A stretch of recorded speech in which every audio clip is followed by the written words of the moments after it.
Soft afternoon sunlight filled Eden's boutique, while peaceful instrumental music played quietly in the background. Leah stood near the boutique windows, holding her phone tightly against her ear. Her expression slowly fell. Across the room, Eden quietly folded fabrics while pretending not to listen too closely. "You always do this, Leah," a sharp voice echoed faintly through the phone. Leah closed her eyes briefly. "That's not fair, Olivia," the voice continued, speaking rapidly. Leah's shoulders tightened. "I wasn't trying to upset you," she said softly. A long silence followed. Then Leah swallowed hard. "Okay, I should go." She slowly lowered the phone after the call ended. The boutique suddenly felt painfully quiet. Eden gently looked up. "You okay?" Leah forced a small smile. "Yeah," she lied softly. But Eden could already tell something deeper was wrong. The boutique bell chimed softly. Evelyn Delacour stepped inside wearing a pastel blue wool coat with matching gloves, her elegant appearance softened by the winter light filtering through the boutique windows. "Mrs. Delacour," Eden greeted warmly. Evelyn smiled softly before noticing Leah's quiet expression. "I hope I'm not interrupting?" "Not at all," Eden assured her. Evelyn carefully sat near the sewing table. "There's actually something I wanted to ask the two of you." Leah looked up curiously. "My oldest brother's daughter is turning 18 soon," Evelyn explained, "and she needs a gown for her family's winter gala." Eden smiled softly. "That sounds lovely." Evelyn hesitated slightly. "It's complicated." The room grew quieter. "Do you remember Genève L'Ange?" Eden's expression softened immediately. "Genève?" A small, nostalgic smile crossed her face. "I made her flower girl dress years ago." "She was 8, Evelyn said quietly. Eden nodded gently. "She used to follow me around asking questions about fabrics and pearls." Evelyn's eyes saddened. "She's not the same anymore." Leah looked up carefully. Evelyn folded her hands together. After her mother passed away 4 years ago, something inside her hardened. The boutique fell silent. "She runs the estate now while her father travels constantly for government affairs," Evelyn continued softly. "And honestly, she drives the household staff nearly mad." Leah blinked slightly. "She's only 17? Evelyn nodded tiredly. Then her expression softened. "But deep down, she truly does have a beautiful soul." Her voice lowered emotionally. "She's just very broken." Eden quietly absorbed her words.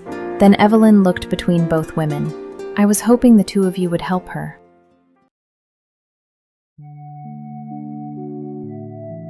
A few days later, Leah stared wide-eyed as the massive estate gates slowly opened. The mansion stood elegantly beneath gray winter skies, surrounded by gardens and towering stone architecture. "This place is enormous," Leah whispered. Eden smiled faintly. "The L'Ange family has old money."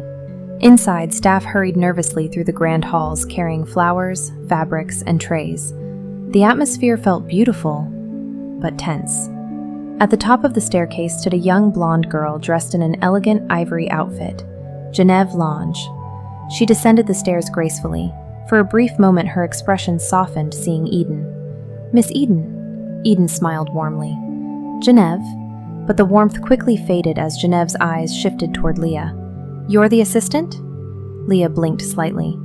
"Oh, I actually help design and embroider." "Good," Genève interrupted casually. "Then you can start by bringing the fabric cases upstairs." Leah fell quiet. Eden subtly watched the interaction carefully. Over the next several days, the estate remained exhausting. Genève constantly criticized tiny details. "No, not that ribbon. That stitching is crooked. Why are you standing there? Fix the train." Leah silently endured it all. One afternoon, Genève handed Leah several shopping boxes without even looking at her. "Take these upstairs." Leah quietly obeyed. Later that evening, Eden found Leah alone, reorganizing fabrics in silence. "You don't have to let people treat you like you're invisible," Eden said gently. Leah gave a tired laugh. "I'm used to it." Eden's expression shifted slightly at the comment. That answer told her more than Leah realized.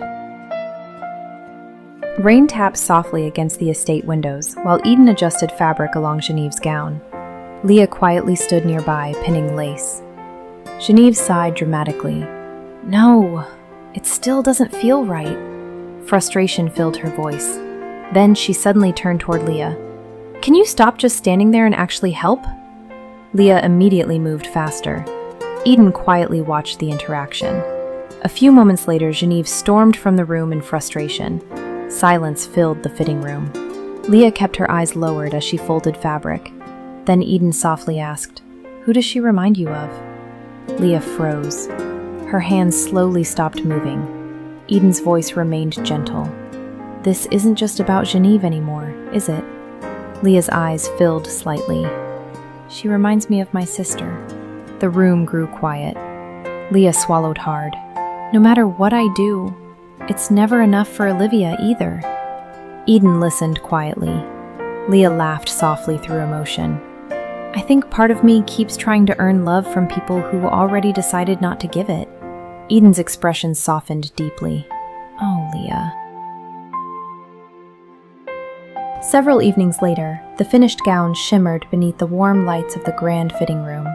Soft winter candlelight reflected across delicate embroidery and flowing fabric. Genève slowly stepped in front of the mirror. For once, she was completely quiet. Her eyes filled slowly with tears as she stared at herself. She would have loved this dress. Her voice barely rose above a whisper. Leah quietly paused outside the doorway after overhearing her. Genève's reflection trembled slightly. "I just wish my mother was here to see me in it." The sadness in her voice sounded painfully young. Leah stood frozen. For a moment, all the frustration, all the harsh words, all the tension faded away. And suddenly, Leah no longer saw an arrogant girl. She saw someone grieving, someone hurting, someone lonely. Emotion filled Leah's eyes as she slowly walked toward her. Genève quickly wiped at her tears, embarrassed. But Leah gently embraced her before she could pull away. Genève froze in surprise. Then slowly, she hugged Leah back. From the doorway, Eden quietly watched the moment unfold. A soft, emotional smile crossed her face. Then, understanding the moment no longer belonged to her, she quietly stepped away, leaving both girls alone. Later that evening, warm golden light filled Eden's boutique once again. Peaceful, instrumental music played softly while Eden prepared to close for the night. Leah stood quietly, near the boutique windows, staring down at her phone. Then finally, she pressed call. Across the room, Eden silently turned off one of the lamps, respectfully giving Leah privacy. The phone rang, then connected. Leah swallowed softly. "Olivia." Her voice trembled slightly. "It's me, Leah." A long silence followed. Then Leah looked down quietly. "There's something I want to tell you."